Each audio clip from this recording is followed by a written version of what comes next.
is he going to join? Is this going to work? I hope it works. Hi, Nick. Yes. How's it going, bruv? Hey, man. Yeah, very well, thanks. Awesome. Thanks for doing this. You're looking beautifully lit. Thanks, man. Thanks. Yeah. Trying to find the right home angles. Can you hear me all right? I couldn't find earphones just now, so I'm just going to do without, but if that's all right. Yeah, it sounds fine. You don't sound echoey or anything. Okay, great. In fact, is that the room where you're doing all your live mixes from? Because I remember look at the skylight, looks vaguely familiar. Yeah, that's right. That's right. Basically, I've just turned my kitchen into like a mini sort of DJ booth because I was sort of, I guess like as everyone's probably been doing, you know, who DJs, like you're suddenly realizing this is going on for a long time, and it's nice to be able to do like, you know, the equivalent of a gig but in the virtual world, basically. Yeah, totally. So something I've been really enjoying, like been kind of looking forward to doing them every week. It's nice to see your space, man. Is this you? Yeah, this is the office and studio. Same, exactly the same as you. Do you know what I mean? It's just like, well, we're locked down, might as well do something. And this whole sort of this series of like getting drunk with my mates and having a chat has been like my Wednesday like rock, you know. So every Wednesday I speak to a friend of mine, and it's kind of helped sort of map out the weeks at least. Do you know what I mean? Because it can get a bit blurry, you know. Yeah, it's good to like, I think like it's weird the sort of things you miss, and like having a bit of structure is kind of really nice, isn't it? Like basically just, and coming up with these things that you do on a weekly basis to sort of like give your week some shape is probably good for everyone to. Yeah, and also I've seen like you're like, it's interesting because every week the tech gets better and better, where you figure out things that could be improved. Yeah, and yeah. I've seen that in your sets as well. It's just been like, right, cameras are changing, lighting things are changing. So I've been basically just like learning a lot about how to do streaming because I'd done a bunch of live streams before, but I obviously had people helping me with the back end stuff. And now I've like learned how to use like OBS and like Restream and all these different bits of software, and gonna probably try and do like a multi-camera one next. But yeah, I've definitely liked I've been enjoying watching other people's as well, and I've been wanting to keep it sort of homemade and not kind of go too mental with it, because I think it's kind of nice when it feels like more intimate and less like you're trying to make it like a club or something. Well, exactly, and I think that was the thing about this whole like this thing. So thank you for joining me on this, by the way, because obviously you know it sort of beats the usual style interview where you're like some sort of journalist that's being sycophantic. It's just like it's kind of boring. So this is much more intimate and homely, or more bar-like. I quite like, you know, the idea of like me and you at the cocktail bar on Broadway Market just having a chat. That's kind of the vibe I was going for. Which is actually so the last 3 times I saw you was actually at that bar, which I don't want to name, and the Foreign Beggars gig, and in India when we were last on tour. That's right. Yeah. And each time has been so much fun. So I was like, hey, you know what? Actually, let's like sort of have a catch up in that same sort of space here. Definitely, man. No, it's always a real pleasure. And yeah, like you say, I think I always seem to bump into you in that bar the whole time. But it's my favourite bar. It's awesome. Yeah, it's great, man. It's great. And so just want to say, like, we are reading these messages. If you've got any questions for Nick, there's a little question icon at the bottom. Hit that. And we're paying attention. All shout-outs and all conversations. You're basically in that bar with me and Nick having a chat. I'm Nerm, by the way. That's Nick. He's way better known. But yeah. So tell me about, this is actually the first time I've done a split screen interview on Instagram. So when you say questions flash up, do I need to like read the comment section that's kind of scrolling below? Well, there's a little function where it's a different thing. There's comments as well, but there's a little question mark button at the bottom of the screen, and people can hit that, type in stuff, and then I can select it and throw it on the screen. Okay. So cool. It's kind of cool. It looks great on screen, and also it helps kind of moderate the people that are just like, "Hi Nick, what's your favorite snare sound?" Yeah. And it's just like, you know, well, there you go. But I'm going to ask you that. So Nick, what is your favorite snare sound? Nah. I'm joking. But look, actually, one thing is your recent single, right? Which is with Wilkinson. Yeah. And it's a breaks tune. Yeah. Which I was quite. I mean, I know you do multiple tempos and stuff, and I'll go back to 2009 in a bit. But why breaks for that first single?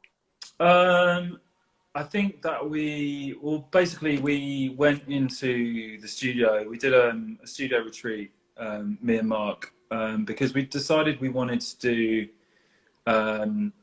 like an album that was more like based around the stuff that we normally make, but more of a kind of like listening experience than like, rather than loads of sort of club bangers.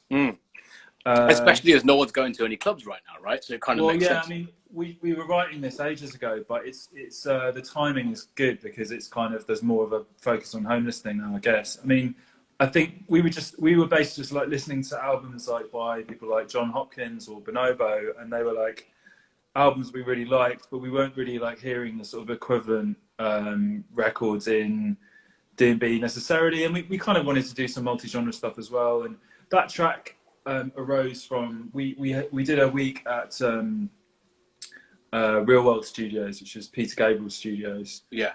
And we kind of had the whole place for a week, and Mark is actually originally a drummer, so we recorded some breakbeats with him, and then took that beat, and that sort of became like the foundation for Just Hold On. Nice. The track. We also, so it's a completely original breakbeat, basically, or original break rather. Yeah. So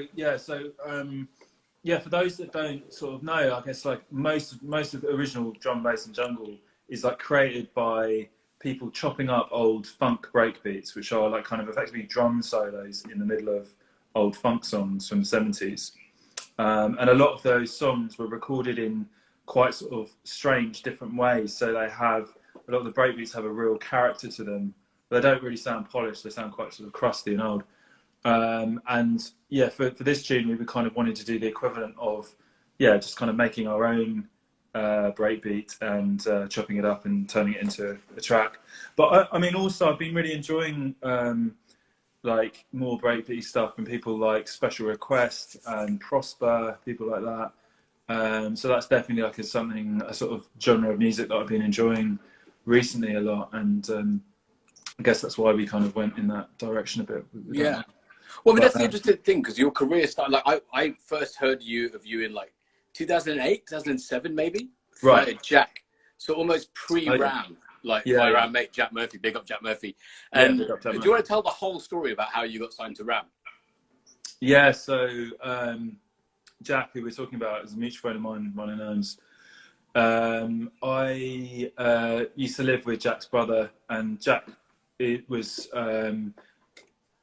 probably he was pretty young, like 18, 19 at the time, and I was a couple of years older than him, and was making drum and bass. I was sending it out to a few people at the time, but I hadn't had anything put out yet. And he happened to be playing before Andy C at a rave in Reading, I think. And so I went down basically he just asked me to bring a CD down with me so he had some fresh tunes to play. So I brought some tunes down for Jack to play. And Jack, unknown to me, gave the CD to Andy after I left. And I got a call a week later from Andy, who apparently Jack hadn't written the number on the CD that well. Yeah. So basically Andy apparently had to dial a few different times in order to get the right number. But it was mad because I didn't really believe that it was Andy at the time, because it was such sort of like, it felt like a prank call or something. Yeah. What was on the CD, bro? Any tracks that came out? So that was my first release, Down the Drain and Hotline, which was my first release back in 2003 on Frequency Records, which was like a sub-label of Ram. Was it that long ago, 2003? Say again? It was 2003. I didn't realise it was that long ago. Yeah. Fucking hell, bro. Wow. So basically, I mean, I was, it was like 20, 21 at the time, I guess. It was a long time ago. He called me up, and I realised at the time he was DJing at Fabric that night. So I called him back. I got him to put me and a couple of friends on the guest list, and then saw him play the tunes to a packed club at Fabric later that night. It was amazing, man. Sick. Yeah, it was so cool. And what was cool about those guys was I'd had some interest from record labels before, but they were quite decisive about what they wanted to put out. They were immediately like, let's put these 2 tunes out. And it got to the point, it was mad because I started sending Andy more music, and he was like, it got to the point where he was like calling me up and asking me like how I made the sounds and how I got the tunes to sound, like the mix downs to sound that way and stuff, which was just weird to me because he was like my complete sort of idol calling me up for advice, you know. So, but it was amazing getting involved with those guys because I think they had just transitioned from, you know, when they started, it was mainly Andy, Ant Miles, Shimon, Moving Fusion, and they were all their kind of group of friends from Essex, basically. So I was pretty much like the first person from outside that fold to kind of get in, sort of get in with them. And then after that, they signed Chasing Status and Culture Shock around the same time. So there was sort of 3 of us got signed, you know, within a couple of years of each other. Yeah, there was this whole wave of like proper albums that came out from Ram. Particularly when and I guess I know this because me and Decode were on Radio 1, so we were getting plugged all this stuff constantly, and it seemed like a real watershed moment when it went from like underground drum and bass to, and forgive me for saying this, but not mainstream, but it was breaking through. Like you 3 were the ones that smashed out of Ram into major label success, pretty much. Well, you and Saul and Will for sure. Yeah, so it kind of... And sorry, I just want to say big up Yazzie, big up Pava, and Pava's just jumped on and said, hi, cuties. So that's oh, wicked. Yeah, hey guys. Good to see you in the chat. Around that time, basically, I think it kind of started with... I think like dance music in general was starting to get some pace around that point. Like in America, it's starting to blow up more. You had like deadmau5 starting to get really popular around that time. And I think... in the UK, like Saul and Will, Chasing Status did their first album in 2008, and then I did mine in 2009. And I definitely saw theirs like really blow up. And I think like we were mates, you know, we still are mates, but we were sort of friends at the time, and we were talking a lot. And I think our sort of interactions and like we kind of spurred each other on to try different things. Like they were doing like more multi-genre stuff, and I kind of was interested in that as well. And we kind of gave each other the sort of like a bit of just encouragement, I guess, because when you come from a scene like that, there's quite a lot of pressure to like not experiment, or, you know, when you do, you always get slightly kind of mixed comments when you try to do other genre of music. But I thought it was something important for us to do to sort of show our versatility. And I think it really helped them to break through, to release tracks like Eastern Jam. You know, their dubstep songs that they were doing were like really instrumental in them breaking through. And I think also collaborating with people like Plan B at the right time as well. I think it was that time when music was definitely in silos. You know what I mean? It's like dubstep had just started emerging, and there was like, you'd go to Fabric and hear distinct sets before everyone started going cross genre. And it was wicked to hear people from, you know, like I was a drum and bass head from like '96, so it was amazing to see those genre barriers dissolving. Do you know what I mean? So we had, in fact, we had you on our show on Radio 1 with the Count and Sinden, who were in a house act, like in 2010, 2011. I forget when it was. Because I think it might have even been earlier than that. It was nice though, because I remember just like, enjoying sort of that interaction between, you know, when I met those guys then, for example, just like it feels cool to sort of have like recognition from people on another, you know, who are completely different genre artists. I think I always felt a bit like drum and bass is sort of, not so much now, but I felt like it was like slightly underrated by people. How so? And I just felt like it was sort of, I didn't feel like mainstream music media talked about it that much. I think they did when it was kind of really fashionable in the 90s, I think, and then they sort of like so I think like to a certain extent, like it was just cool to see basically people from other genres like getting into it. And I was like a fan of like a lot of you know, house music and stuff, so it's nice to get approval from your peers that aren't in your immediate circle.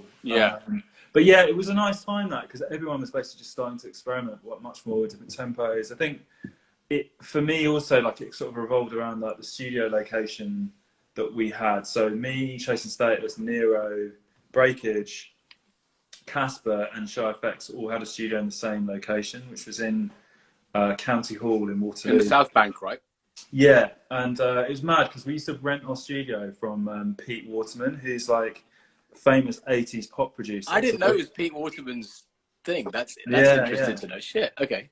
Yeah, there were like a lot of just like cheesy kind of like Rick Astley gold discs on the wall and stuff, because they Stock Aitken and Waterman were like a really famous 80s production trio, basically. They did Kylie, they did Rick Astley, they did Kylie and Jason. All that lot, yeah, exactly. I never knew that connect. That makes you so much more cooler in my eyes. Thank you, bro. It's just a weird combo, really. Like having all of us like drum and bass and dubstep people there, but yeah, it's a cool little spot, man. Because I think all of us were basically doing that type of thing. Like we were all kind of experimenting outside of our comfort zones in terms of genre. Obviously, Andre Shy did a lot of that, and I mean, definitely Nero. You know, they'd sort of transitioned from being drum and bass producers to being, you know, becoming some of the biggest dubstep names in the world. So I think it was interesting when Prince passed away. They put out like a cover version of one of Prince's famous B-sides, and I was like, "What the fuck?" I was really taken aback by how deep they went in terms of other influences. You know what I mean? Well, the Nero guys. Yeah, they put out like absolutely a track called "Electric Intercourse," which is like a Prince nerd sort of reference. I was like, what the fuck? It was proper. But there's a question here that I think that I think's pretty dope, which kind of really like talks about the new single. But yeah, there you go. Yes. So yeah, we just announced this recently. We are putting out a joint album later in the year. It's probably late summer, called Portals. It's been in the works for a while. We've been doing a lot of music over the last year or so together, and like I say, it's kind of more of we wanted it to be a mixture of like club and like home listening stuff, and we did a lot of like real instrument recording and things like that. So wanted to be sort of like a bit of a statement, I guess. And yeah, it's been really nice working with him. I've tried to in general like do more collaborative stuff over the last few years, because I think like I've worked on my own for years and years, and I'm finding it like more inspiring to sort of do a mixture of my own stuff and also collaborations. Nice. And also going to Real World Studios must be a trip, because like obviously Real World, for people that don't know, Peter Gabriel, who's from Genesis, which was a band with Phil Collins back in the 80s. He made a shed load of cash, also went solo. Was the band before his solo stuff? I actually because Sledgehammer was after Genesis, wasn't it? Right. To be honest with you, I don't really know. I thought he just did Genesis and then went solo, but there might have been some other But he set up a label called Real World, which basically took brown people like me and plugged them into the West to like with their music. So it was kind of like world music, but he made it super cool and popular. And also WOMAD Festival comes off the back of Real World. So there's like a whole lineage there that Peter Gabriel set up, and you guys went there to do it, which is pretty badass. Yeah, it's cool, man. I mean, it's just an amazing room. Basically, I'd seen a lot of, I kind of came across it just like seeing pictures online like 10 years ago or something, and just thinking that'd be an amazing place to work. And nice. And we were thinking, you know, we wanted to do, I'd not really done like, I've never really been that into the idea of doing a studio retreat because it feels too forced, but actually it was a really good experience. You know, I was concerned that it would be like creatively stifling, because we'd just be like, because it's kind of enforced, right? Basically, because you're in a place and then just too forced. But like it was actually super inspiring, because we were just surrounded by like all these weird instruments. It's full of like quite bizarre old instruments. Like we used this thing called a Marxophone on one track, which kind of sounds it sounds a bit like the most recent Sherlock Holmes film soundtrack. So sort of like it looks very Victorian sort of sounding. It's like a kind of plucked sounding kind of. So like a harpsichord. It sounds like a sort of almost like a miniature tabletop harpsichord from Victorian times. It's mad.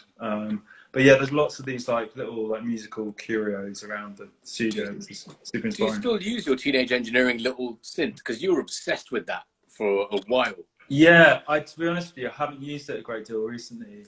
I think I love like the whole design aesthetic of that company, though. Mm. I think they're super clever. I mean, they've done a whole load of stuff since. Like they've made these like I'm sure you guys know these sort of like pocket operator things, which are sort of like miniature drum machines.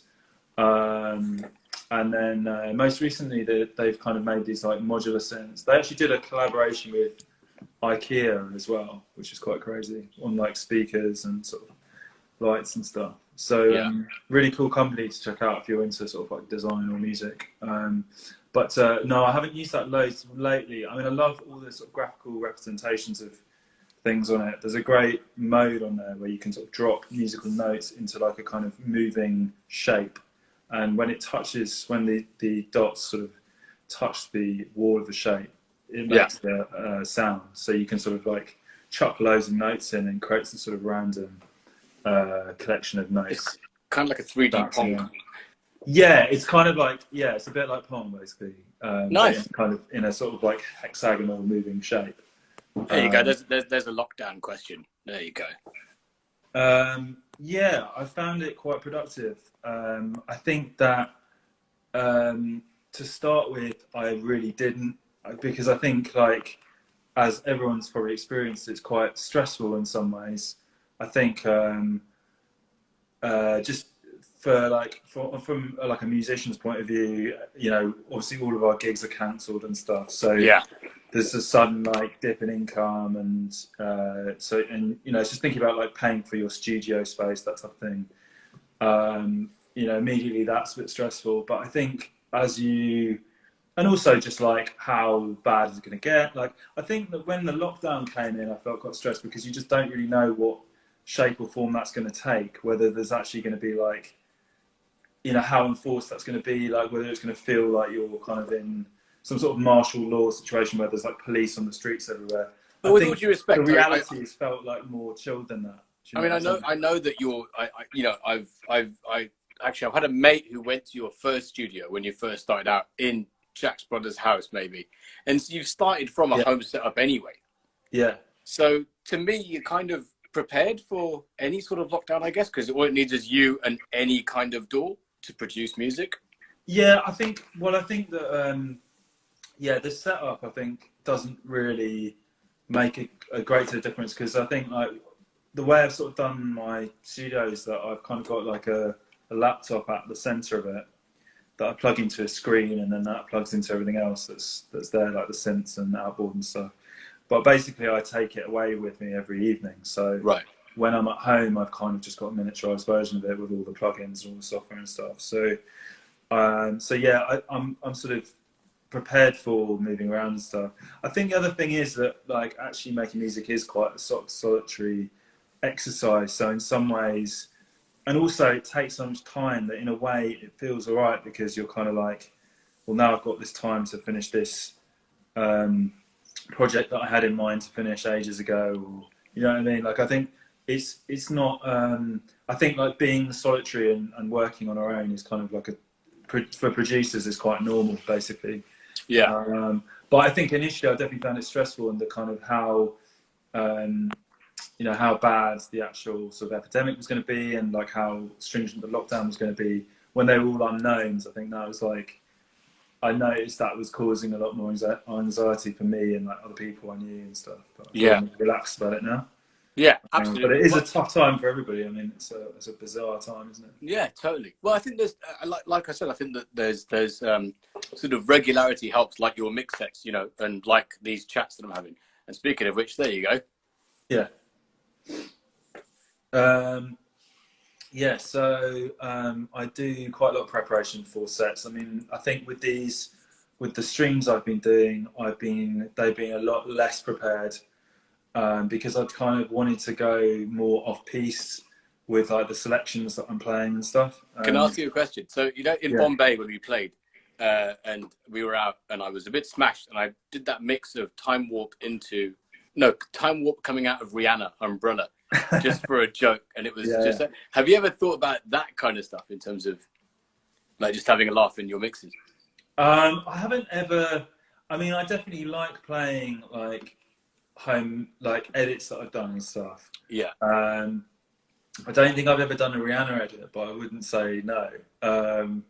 I think no, definitely. I mean, I think interestingly, when I started DJing, I think there was like a sort of people were almost quite like snooty about like doing edits, re-edits, that type of thing. But it's something I do quite a lot now, or just take acapellas that I might have of other tunes and put them over other ones. Yeah. I really like doing that. I kind of think it sort of sometimes can like freshen up older songs that I've mine or whatever that I wanted to play.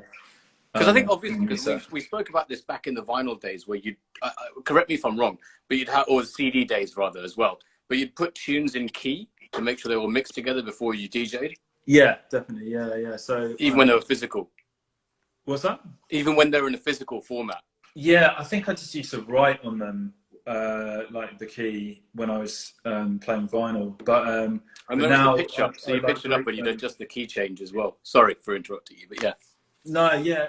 I mean, you can take that to a ridiculous degree because you can. There's the circle of fifths basically is a kind of group of. If you sort of group all the keys in a sort of relative circle, you can kind of you can transition between them kind of elegantly, basically. But I tend to just play in key for sections, and then I'll transition to a new key. So that's the way I generally sort of approach my sets. But I do always like sections in key with each other because it kind of generally sounds much more. Hello, Nick. At the same time. Hello. Are you still there? Yeah. Have you lost me? One second. No, there you go. Okay, cool. Yeah. Someone was asking if you and Wilkinson are planning a back-to-back. Sorry, bruv, what was that? I think it's a delay. Sorry, I keep talking over you, bruv. Sorry. That's cool. Yeah, so I try and like structure my sets in like in key sections, just because it sounds a bit like more slick when you transfer between tunes. Yeah, you can really go deep into that, but I think I just sort of try and do them in certain sections. Yeah. Yeah. And also, the question I just put up on the screen is, are you and Wilkinson going to do an online back-to-back? I don't know how the fuck that'd work. Oh, sorry, I missed that.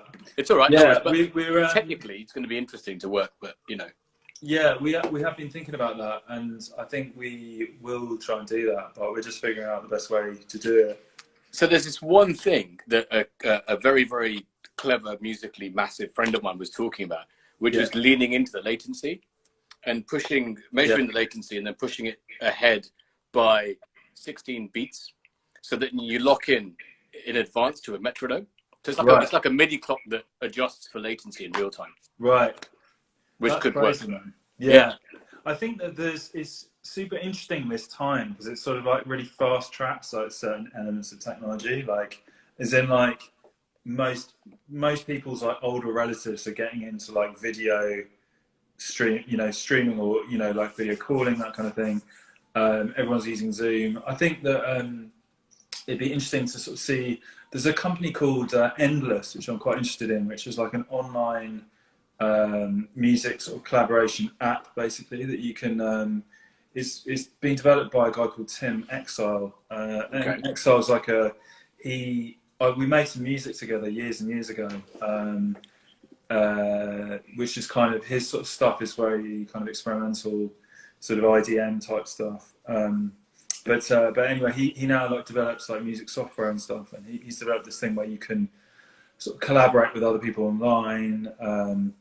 And just to clarify, someone's just messaged Zoom, but the problem with Zoom is there's a delay. So to get people across the world to work together in sync, it's quite a task. I'm just explaining it. Yeah, no, definitely. I already use Ableton Link in the studio, which is cool. So that's basically a way of like synchronizing two people's copies of Ableton. So it means you can like one person can work on the drums at the same time as the other person works on the bass line or another element. And as long as you're plugged into the same speakers, you're kind of synchronized. It would be cooler if you could synchronize the entire project, and like so your drums would appear on the other person's screen, but that technology doesn't exist for that yet. But and especially with live musicians as well, because how you're going to lock in, you know. Yeah, the timing thing is tricky because you're dealing with a lot of latency. I mean, I'm definitely finding like the other thing I'm finding is there's a lot of like dropouts from my internet, for example, when I'm trying to do streams and I'm trying to get around even like basic stuff like that. So yeah, it's but I think it'd be amazing if it was possible to sort of musically collate streams, but that's going to be quite hard to do. I guess you're right, like the latency is okay for us to do this, but it's not kind of, I don't think it wouldn't be sufficient for us to keep musical time. Yeah, unless it drifts, unless you do a constant packet send and return, then adjust the algorithm accordingly. Yeah. And then lean into the latency and expand it to 16 beats, I guess. Yeah. Yeah. So you're saying in this idea that the music would be like ahead for one person. Yeah. I can't quite get my head around it, but yeah, we'll talk offline about that. I'll hook you up with some people that have been discussing this. But it's been, you know, one of the things was kind of like democratizing the tech would make that possible. Because I mean, shit, like 10 years ago, who'd have thought this would be possible? Yeah, yeah. You know what I mean? So that's pretty dope. By the way, so a lot of people have been talking about Illuminati for some reason, and I find this hilarious. That goatees remind people of the Illuminati and so on. But there's a really funny question that I saw that I think. One second. There you go.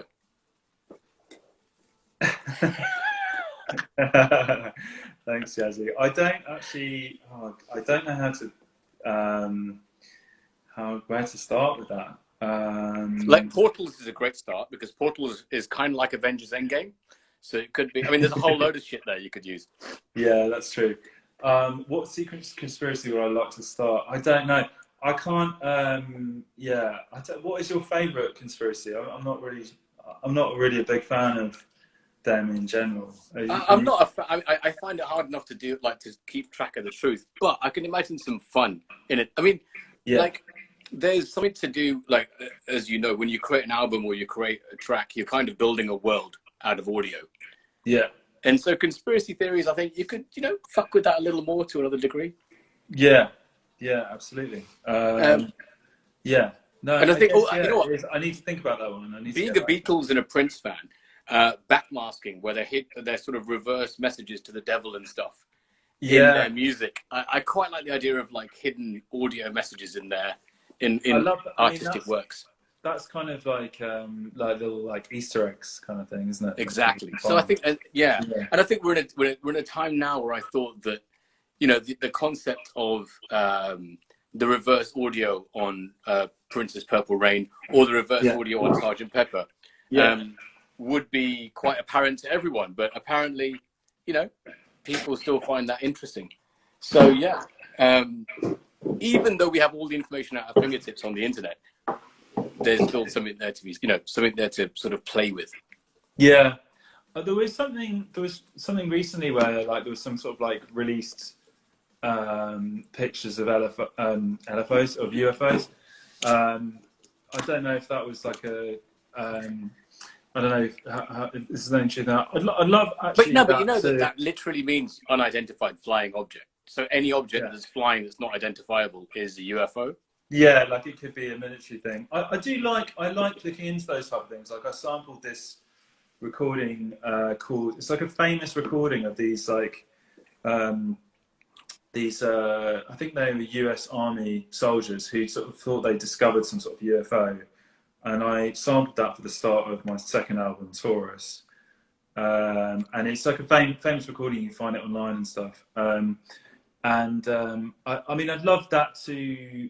I'm convinced that there must be aliens, and I'd love that to. I kind of like us to discover that there are aliens during my lifetime, but then I'm not necessarily sure if I'd want contact to be achieved because I don't know how well that's going to go.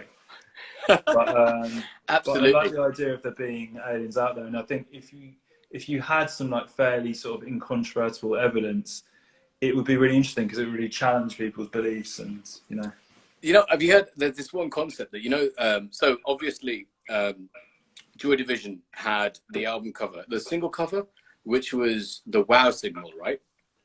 That very famous cover to. Oh yeah, yeah. What do you mean? The one that looks kind of like it's a like waveform, right? It's a three-dimensional waveform, but it's the wow signal, which is like meant to be an unidentified radio signal from space. Is that correct?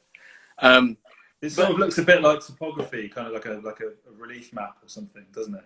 Yeah, but it's kind of like a wave going up, like it's sort of a wave going forwards, I guess forward to back or whatever. But it occurred to me, there's this one, back when dubstep was massive, they were just like, yeah, just broadcast that to space and then aliens will get it. All those kind of high-res kind of bass sounds is their languages. Yeah. I mean, yeah, that is quite funny. There's the, you know about the, I've always loved the Voyager record thing. You know, they sent this golden record into space. Do you know what it is? No, I don't. So I think the space mission was called Voyager, so it's like another one of like Apollo, which landed on the moon. Right. But this one is like I don't know if it's still. I think it's still kind of going on its trajectory, which is basically into deep space somewhere. But it holds a record that they made I think they launched in the 70s, and you can sort of download the recording online of what the contents of the thing is. So it's got some music on it. It's got like some people speaking, people playing some different instruments, some sounds of animals and stuff like that. So it's like a kind of audio snapshot of Earth. And I think that's on one side, and then it's kind of got these symbols like engraved on the other side. It's amazing like artifact from Earth that they've sent into space, and in the hope that like an alien civilization will find it in, you know, thousands of years. So when you say a golden record, you don't mean like a golden record they put on a turntable? Yeah, no, I mean an actual record that you could. Oh, really? Yeah, yeah. I don't know what they use it as a fucking frisbee, bro. They're just like they'll chuck it around before they play it. But it's so mad that they did that, isn't it? It's really cool. That is, yeah. It shows how basic we are, I guess, in terms of transmitting stuff out there. Yeah, yeah. You kind of assume they'll decode it in a similar way. Well, this conversation got off the rails. Let me choose another question. That's the thing, is that anybody, like, you know, you're sort of making quite big assumptions about like the aliens having similar hearing to us. Exactly. They'd have to reverse engineer some sort of alien record player. Well, and also, like you said, in terms of the biology about how like we perceive air vibrations as audio. And the whole thing could be differently perceived by other people in other dimensions. I was listening to a really cool thing. I think this was like a TED talk or something. It's basically just like drawing analogies from like color combinations to sound combinations. Okay. Because basically, like sound and sort of color have a lot of like similarities, but they're like on different frequency spectrums. You know, as in we. So that's how you get synesthesia, right? That's the whole point. Sound upwards, like in terms of like if you multiply the frequencies of a sound upwards, you could sort of compare each like frequency to an equivalent color, and you do get sort of like similarities. Like you get kind of certain colors will be more harmonious together, and that you could equate that to harmonious musical intervals, that type of thing. Mm-hmm. I'm not really doing it justice, this concept, but I found it quite interesting. You can compare the two. The thing is, they are different types of waves, so they're light. Colors are light waves, and sound is like pressure waves or whatever. So, and you could also argue that there's reflective and the source. So you have a source of vibration and a reflection, which is color. So you need like a medium for those like color waves to be transferred into. Within, and then sound is a source. Yeah, I think I was just saying that. Yeah, maybe that other if you did meet an alien species, maybe they perceive color as sound, or vice versa. Yeah, it could be a different frequency spectrum that they're sensing. I don't know. It's pretty abstract, but yeah. There you go. There's a question. Yeah, you could send one of your tunes to space. What would it be? Deep space would be really good. No shit. I don't know. And I guess one tune back in time would be Time Warp. So yeah. Yeah, true. That'd be a good option. Let me just see. There you go. Pick 3 non-worship artists you'd like to quarantine collab with. Oh man, there's loads of people I'd like to work with. I think I'd love to try doing something with somebody like Flume. He did a kind of semi drum bass track recently, which is interesting. I think, and then sort of a bit more in drum bass territory. I think it'd be really cool to do something with Metric. His remix of X-Ray was excellent, by the way. Yeah, it was such a good update, man. Yeah, really, really like what he did with that. I've got to say, I do miss the grunge of the original, to be fair. But yes. Yeah. Okay, I'm trying to find another question here. Oh my God. Okay, this is hilarious.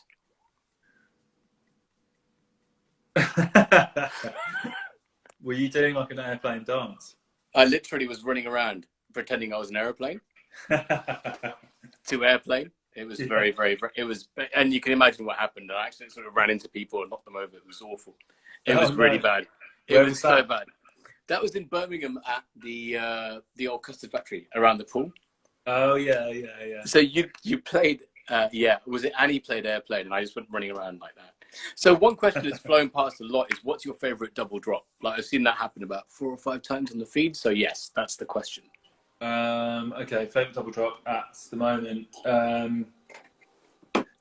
I quite like. I mean, there's loads of different ones. I liked. There's a handful at any one time. I think like there's a mix of Renaissance by Culture Shock and Take You High by Wilkinson, which is quite fun because it's like the melodies happen on like alternate 2 bars, so they sort of, the melodies like fill each other's gaps in, sort of thing. And then on the stream I did recently, I played a new tune called Mesmerize by 2DB, which is like an alias of Simon Bassline Smith and Drum Sound. And that works super well with the new remix of 2020 by Future Cut by DLR. Shouts to DLR. So yeah, those 2 like ones I've been enjoying doing recently, but I'm always kind of trying to find new ones. And yeah, there's like... What's your favorite all-time double drop? All-time... And not necessarily yours, so something that Andy might have done or something you've heard and you're like, oh my God, that's fucking awesome. Oh yeah, well, he used to play Foul Play. What's that tune called? You know, the Omni Trio Foul Play tune. What's that called? I'm calling it up. It's got a Take Me Up vocal, but I think it's called something else. Oh, Renegade Snares. Yeah, he used to play Renegade Snares with Airplane. That would always get a massive reaction in the end days. Oh my God, I can hear that with the synth and the whole piano. Like, that works pretty well. In fact, that tune is always like amazing. Like Renegade Snares is such a good double. I've got to say, Lincoln's remix of it, I think, is one of the best updates I've ever heard. Yeah, like it works without overbearing the original, I find. Yeah, he's a great remixer. I think a lot of his stuff he's really good at the sort of like more respectful remixes. Thinking. What's yours, man? What's your favourite double right now? Oh, I've told you, man. Rihanna and Rocket. Oh yeah, Umbrella. Yeah. But actually, I did message you my actual favourite sort of double drop, but we can't talk about that. One thing we can talk about with regards to Rocket is how, like, in terms of cleared samples and all that kind of stuff, is that it sounds so similar to Robot Rock. Yeah. How did that, did that cause you any problems or anything? No. I mean, I was completely explicit that I was like inspired by that tune, but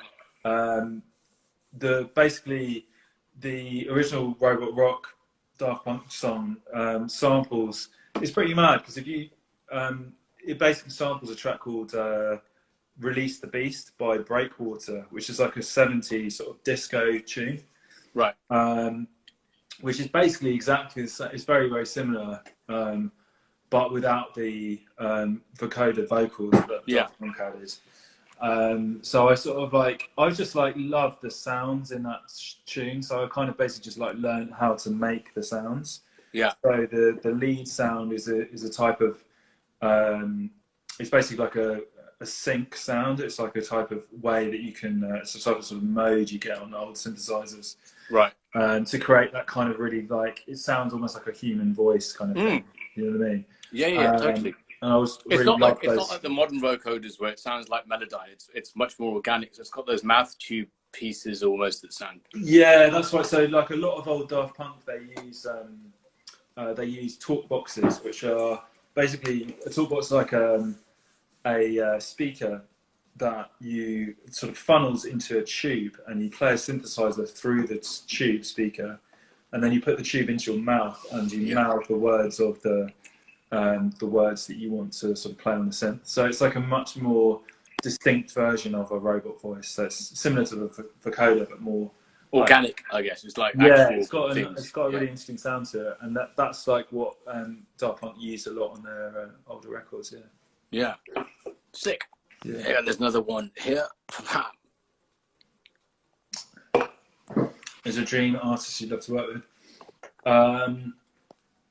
I think I don't know. It's always so tricky, like picking one person for that sort of thing, you know, because there's just so many different people who would be nice to work with. Like I was saying, like I think it'd be interesting to work with some people, you know, like more outside my sort of zone of music. You know, like I mentioned Flume earlier. I think that'd be an interesting person to work with. Yeah.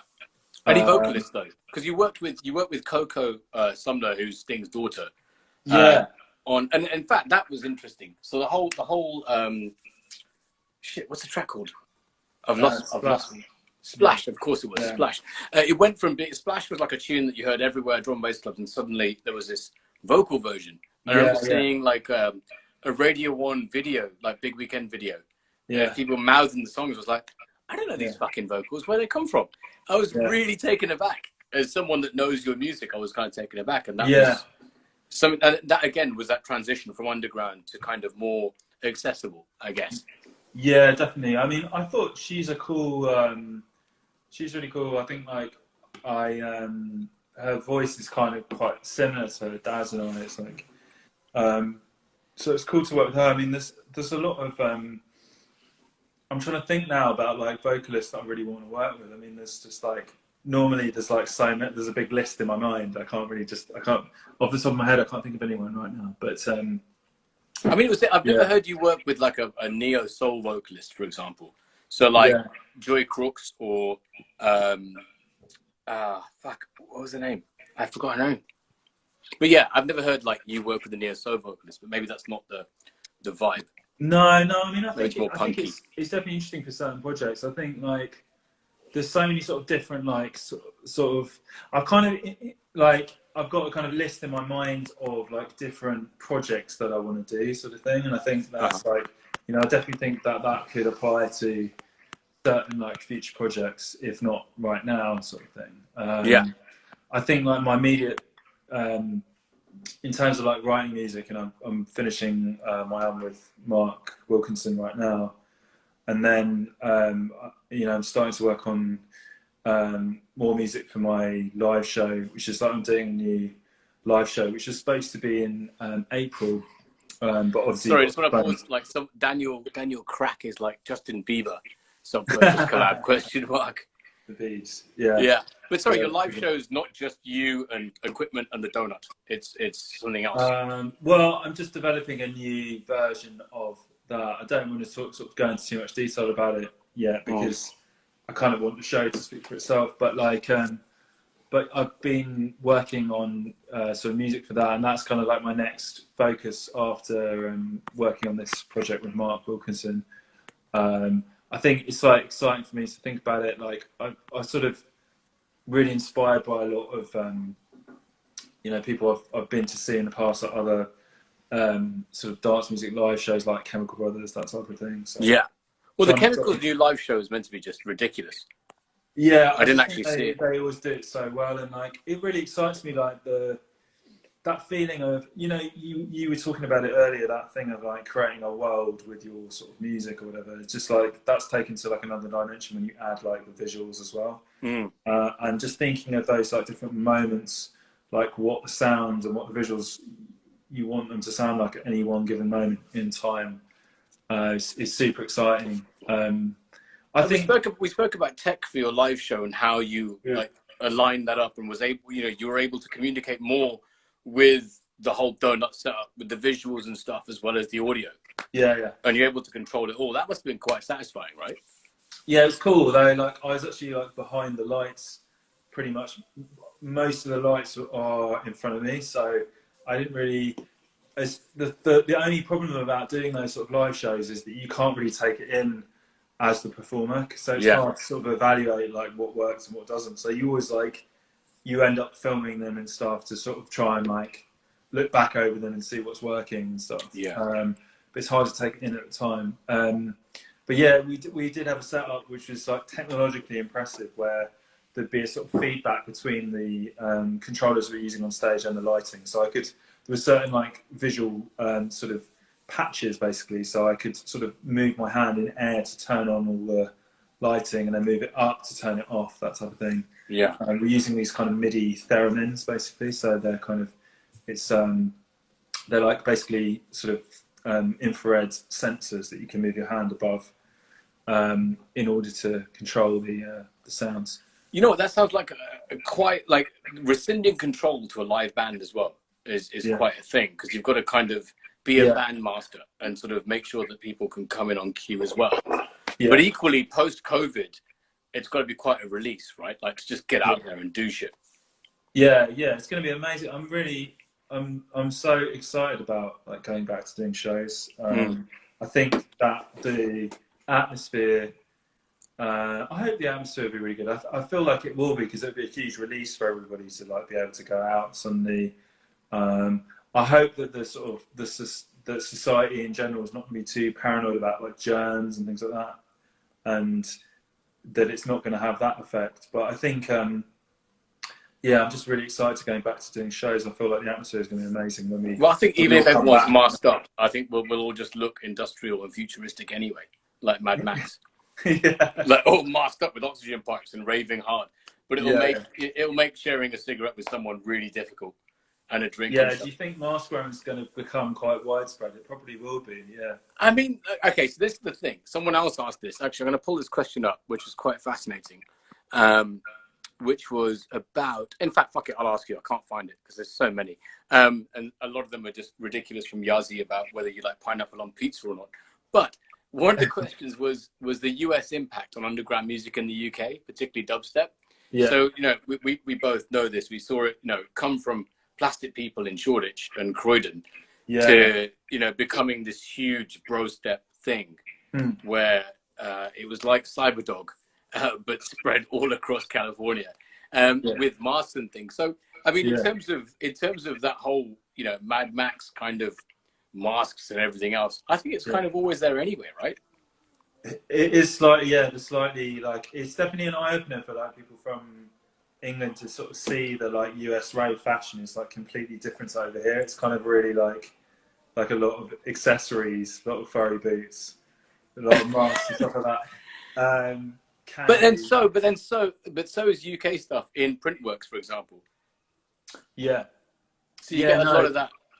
Yeah, I think that it depends on the crowd. I think that I definitely think that like the US, it had a big influence on that style of music for a while.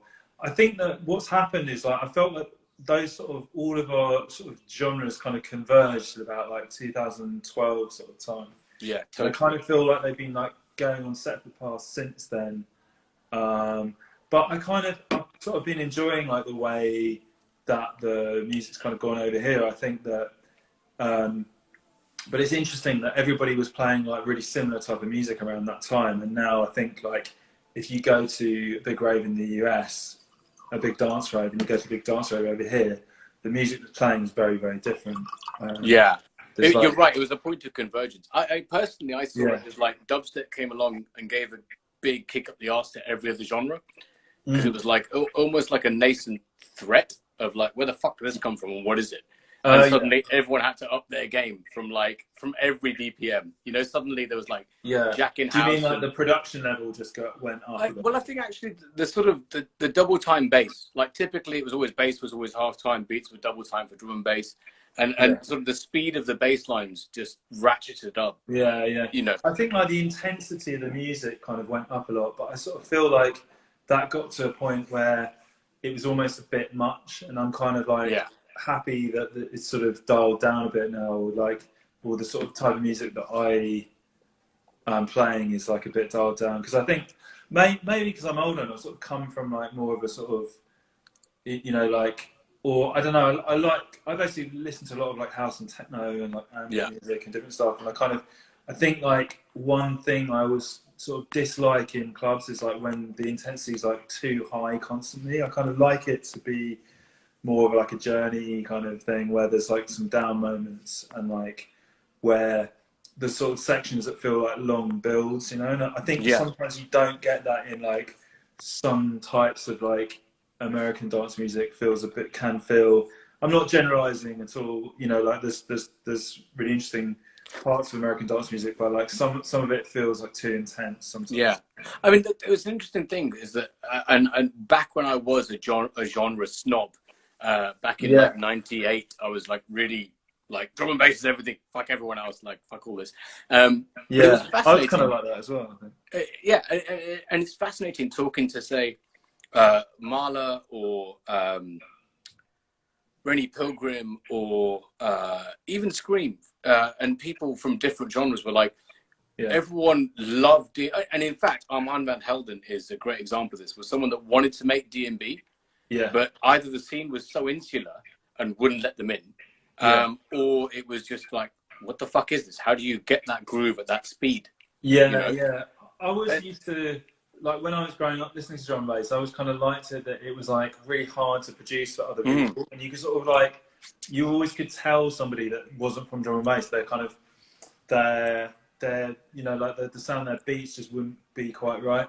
I think actually, like I remember Todd Terry made a really good. I was going to say Blackout. Exactly, Blackout. That's exactly what I was going to get to. Was Blackout, which is actually pretty sick, and like I've got that on vinyl somewhere here, and like that still stands up quite well. But equally, like Speed Garage came from Armand van Helden trying to come over to England and going, I want to be involved, and then saying fuck off, and then he made Speed Garage. And then it just came back and forth. That stuff is cool, man. I really like all that stuff still, like that Speed Garage era. I've got a remix actually. No, you're talking about record collections of his remix of Goldie and KRS-One's Digital. Oh, sick! I need to listen to that, man. That sounds interesting. Armand's, it's wicked. It's wicked. Yeah. He did some amazing remixes around that time. That was a good era, man. But I remember it was proper tribes when I was like at school, and like there were sort of you know, I was into drum and bass. My mate was into garage. I think it was like a lot to do with like if you were into dance music in a big way and you had decks, you couldn't really afford to like specialize, or you'd have to. It'd be very difficult to know a lot about every one of those genres. So you sort of had to pick or choose. You're right. Every record was like fucking 10, 15 quid, right? So yeah. I mean, I wasn't able to buy tons of records, and it was, you had to kind of pick an allegiance to those genres. But I like the way that is. Those sort of boundaries have come down a lot now, and I think that it's moved to being like like DJs are more like in their genres now. I think it's kind of moved a bit the other way, but I think that it's more accepted now that people will jump around. I think from that sort of early noughties time, that's sort of broken down a few barriers long term. I think it's also to do, you know, it's a lot to do with like the way that people's listening habits have changed with the internet and stuff. I think, like, I feel like now my sort of like musical diet is really, really varied now because of like streaming things, like, you know, listen to music on Spotify or whatever service you use. It allows you to listen to like so much different stuff, and it's really cool for like in terms of like broadening your like taste in terms of like, so James on the comments just asks, like, do you think Spotify has helped D&B artists? I think I don't know if it's helped or not. I don't know. I don't feel like it's like it's not the most popular music genre on there, but it's also equally not the least. I mean, I don't know. It's hard to say that whether it's helped or not. I think that you it's important to be, you know, have your music just as widely available as you can. And I think that there are, I guess where Spotify helps is like having playlists of certain types of genres, and you know, they have a few drum and bass playlists and things like that. Like Fresh's whole thing, like a year or two ago, right? The I Love D&B thing. Yeah, I mean, Hi. So I think we reached Instagram's hour limit.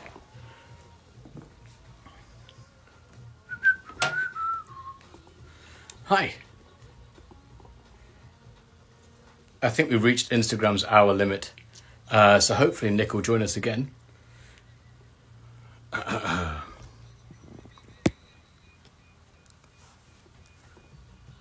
Ratnika. So I'm going to message Nick to join us again. Oh, here he is.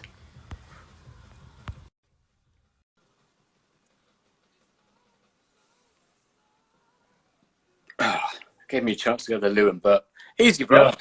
Yeah, I'm back. I think Instagram's got like an hour limit. I can't believe we've been talking for that long. Yeah, it does. Yeah, like when I'd done the first stream I did like an hour and a half, and then it cut off after an hour, and I realised that it's an hour and a minute. But shit! So you played half an hour to no one? No, I played for an hour, but I was like still up for continuing, so I like went back on kind of thing afterwards. Right. Yeah, just cut off like sucks. But yeah. There you go. Yeah, no, back on. Yeah, no, it's I like the whole Instagram live thing. I think that like I've been like trying to switch it up a bit with the streams and do like YouTube and Facebook as well. Yeah. But yeah, it's cool. I think the interesting thing, what I really wanted to do was to try and do a live broadcast from the sort of setup behind me, but then include like a two-way interview in the middle of a broadcast. Yeah. But it just messes up the whole OBS system and the way it works, because like upstream audio is different to downstream audio. Yeah. Have you done some streams from here then? Because it looks like you've got a nice setup there. Yeah. So I've got like a whole there's the mics and the decks and stuff for the deck. So I did a stream for VH1 last week as a DJ stream, and that's great because I've got like the whole condenser mic to do broadcast stuff. But then to invite a guest on and to get audio out from the guest is a whole other night. Yeah. So it gets like, really complicated, doesn't it? I was trying to do like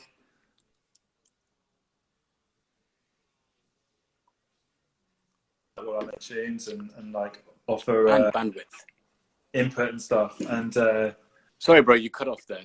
I was just saying, a mate of mine, shout Sam, sometimes comes into the studio to like work on music with me and just like hang out basically. And we were trying to do it on Zoom the other day, and it kind of actually does work. Like you can do like a screen share and an audio share at the same time. I was thinking about that. Yeah, I was thinking about that. But I think there was a part of me similar to sort of the whole exciting part of this lockdown is that let's see what we can do with this tech and push it. Because I know we could get a sound card and like 3 computers and do it properly. But there's something kind of punk and rock and roll about just trying to fucking ram it into your phone. It's nice when you can do it really simply with just your phone. I do like the elegance. Yeah, for sure, definitely. But no, it's interesting what technology was sort of emerged from this. It's definitely made me start to think about other things. Like I was playing around a lot with like binaural audio the other day, which is quite cool. So it's like a way of, you sometimes get people like sharing like stuff made using binaural sort of software online, because it basically sounds like 3-dimensional. Can we explain what binaural audio is? Yeah, so it's basically it's a way of getting sound to sound like it's 3-dimensional when you're wearing headphones. So you'll have these like viral clips where people will sound like they're talking to you in your ear, sort of thing, like, and then they can move around your head. You know, it's basically a way of sort of like moving sound around someone's head when they're wearing headphones. It kind of makes you think like there's a lot of possibilities for the sort of stuff when you've got captive audience who are not going out and are mainly headphone based. You could start to do a lot more stuff like with that type of technology. I'm really interested in sort of VR stuff as well, but I don't think it's like quite a level where like everyone has access to it yet. I mean, I don't have any kind of kit myself. Do you have anything like that? Have you ever? No. But one thing I did see was an artist from India called Oceantide. So Oceantide is like a footwork artist, essentially from India, and he did a set in Minecraft. Mad. Which was fucking amazing. So obviously, like Fortnite, like I think Diplo and Major Lazer were doing a set on Fortnite, but that's like a corporate paid-for level trickle down thing. But he did a set in Minecraft, and there was a club that he built, and I was a bit taken. I was a bit taken aback by that. So you know, all of these kind of, you remember Second Life back in the day, like I never actually played that. But yeah, I didn't either. But in terms of now reaching an audience, I guess that there's an audience there. So yeah. No, it is super interesting. I mean, the thing is, it's not like something to replace sort of club experience with. I saw a really good Dixon live stream recently. A big what? I saw a really good Dixon live stream recently. So you know, okay. the DJ I thought, Dixon. No, I thought you said something completely different, which was very. Let's not go there. Let's not go there at all. No, but he did a really interesting one with like a lot of like augmented reality graphics, basically. So they were like, sort of, he was like playing in a room, and then at one point there's like these like moving like plants around him and stuff. They're all like computer graphics, but it's quite interesting, that like mix of like reality and graphics. You know, like it'd be an interesting way to like basically make streams more interesting. It's like rather than like having them in a room, having them in a like more fantastical environment. I think that's totally cool way. You know, I don't know how you feel about this, but like I'm a 90s kid, right? So I grew up with the Matrix and all this kind of impending feeling of doom anyway. And now we're here.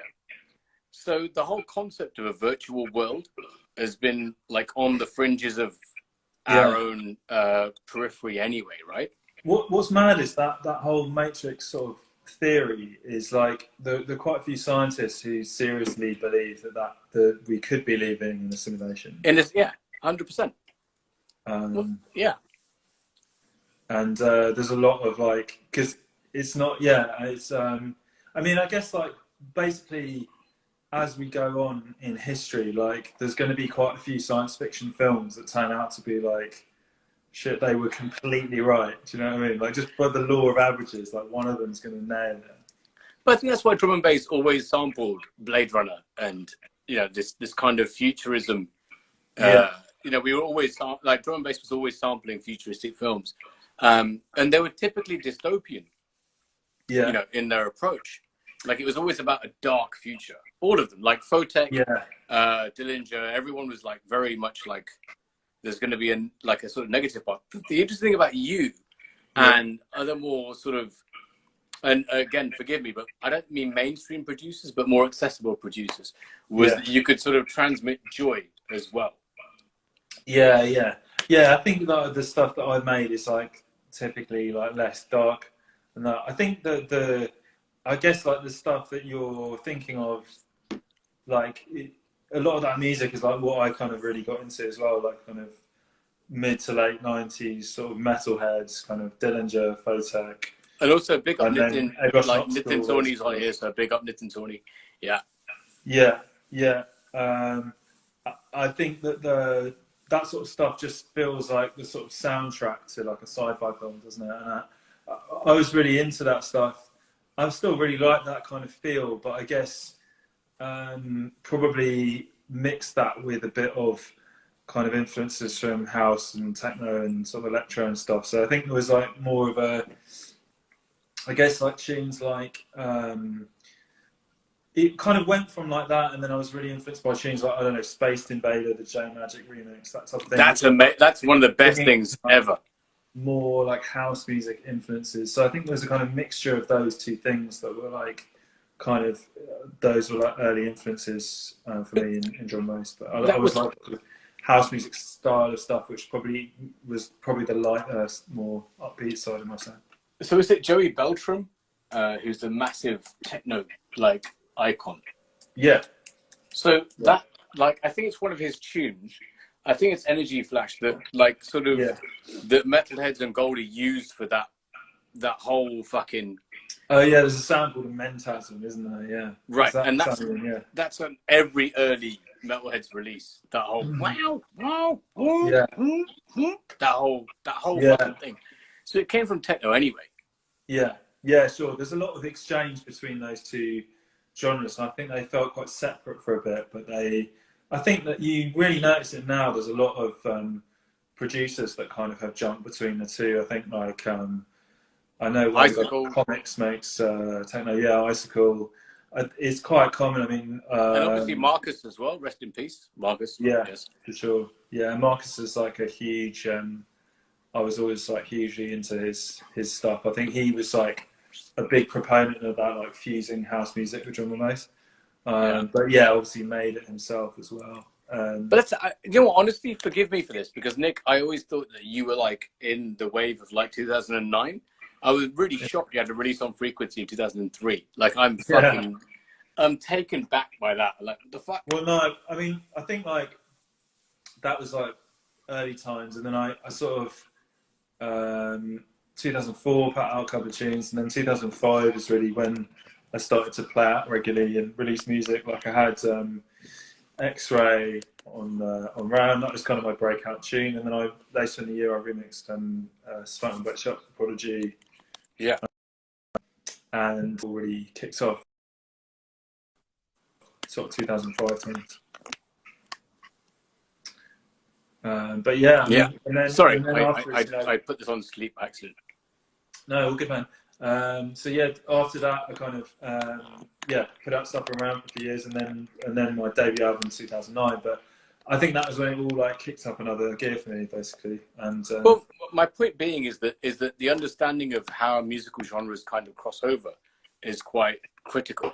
You know, it's not just one genre over anything else. So again, like Nitin Sawhney, who's like an amazing producer and friend on this, and in fact, it was with him I was discussing the whole sort of global MIDI clock thing and rehearsing live. So we'll talk about that offline. So yeah, you guys just did an interview on here, didn't you? Yeah. Again, another drunken rambling chat. But like that's an offline chat. But the whole idea of combining musicians across different time zones and MIDI clocking it is because of him. Yeah, no, that's super interesting, man. I definitely think there's a lot. I mean, it's been really interesting for me. Like, I've been doing a lot of vocal sessions recently remotely. That's like a new thing for me. It's quite cool though. I think there's definitely good and bad elements to. I think everyone's finding like there are aspects of maybe working from home they really like, and aspects they don't like. I think for me, like working with singers is actually quite good because you can sort of like live with the vocals for a bit, whereas when you're working with somebody, normally you work with a singer and they just come in for a day and you kind of try to get everything done. So again, a few hours. Again, back to that Coco thing, for example. Like, was that like? In fact, maybe that's a general question. Is like getting an instrumental that's fucking awesome, and then having a vocalist come on and make it a single. Is that very disparate, or is it organic for you? I think that's like not my favorite way of working. I definitely like nowadays I would sort of try to very much like either do an instrumental track or do a vocal track and not try to make an instrumental. I don't really like trying to put a vocal on an instrumental afterwards because people get too used to the instrumental and it sort of sounds like it's an added on afterwards. So it's not my kind of ideal preferred way of working. I think like I don't even really like sending out instrumentals of tracks because I kind of feel like it's either supposed to have a vocal there or not. Do you know what I mean? Yeah. Like, I don't want to. But yeah, I think there's it's definitely a huge art to getting like vocals to sit right on dance music because I think there's like when like vocalists are kind of used to writing on music that has a lot more space for the vocal, and I think with dance music you hear it in a club, you kind of got to like simplify the elements and make just like concentrate on a few bits like in really meticulous detail to sort of get them to really work. And you don't necessarily need like a typical song structure like a verse chorus kind of structure. I think that's pretty redundant in dance music, and you don't. But really I guess you find peaks that work and then grab those and then push them across. Yeah, I mean, I think it's about like trying to find like getting a good vocals. I mean, it's a lot about like the singer themselves, the writing, you know, the voice of the singer having a lot of character is something I've always tried to go for, and then just concentrating on like bits that work really well. I think you don't need loads of it, but just one or two bits that are really tight and sort of catchy and stuff. Yeah, but so the one other thing I want to get to is that we discussed like the sort of scrappy way of production where you'd sample shit that you love, put it in, and build a track. Yeah. And then, you know, you've gone from like the bedroom level to fucking Peter Gabriel studio level, right? Yeah. Using drum and bass as that medium, Yeah. essentially. Yeah. But that scrappy nature of grabbing what you can and using it is pretty much still at the core, right? You still grab that shit and just manipulate it until you can make it do what you want it to do. Yeah, absolutely. I mean, I think when I started making music, I was just sampling everything. So that's basically just, you know, taking little sections of recordings and like chopping them up and that kind of thing. And that's like the foundation of drum and bass music production, basically. But then, you know, as I got more into it, I started to like make my own sounds using synthesizers a lot more. You know, like I kind of had a rudimentary knowledge of that before. I think it was like I went in the studio with Pendulum around 2005, and we just like started this demo that's never turned into anything. But it made me realise that some people were like so far ahead in terms of like synthesis and stuff, and I really like learned a lot from that. Well, basically just sort of came away feeling a bit depressed and was like, I have to like really up my game. I've got to step my exactly. In that sort of in that way.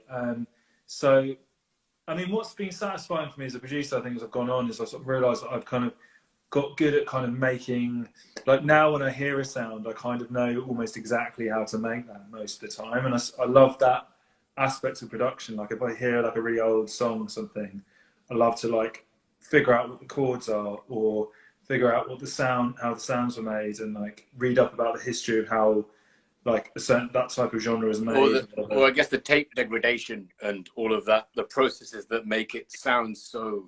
Yeah, exactly. Yes, there's a lot of that. So like, it's a bit like when you see, you know, like a VHS video or something, it puts it in a time period sort of thing. And it's like, and actually, you kind of do the same thing with like musical sounds as well, though it's probably like less obvious to the listener, but like